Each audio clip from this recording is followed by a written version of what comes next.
আসসালামু আলাইকুম। আজকে আমি ভুড়ি রান্না করছি। তো সকাল থেকে ভুড়ি পরিষ্কার করলাম।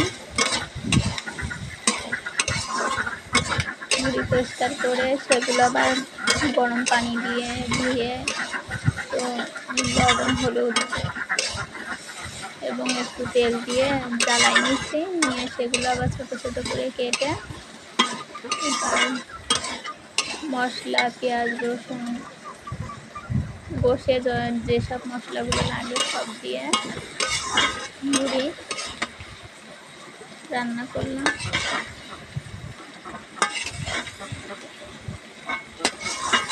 আমি ঝোল রাখবো না, ভাজি ভাজি করবো, তো এই জন্য ভালো করে নাড়াচাড়া করে নিচ্ছি।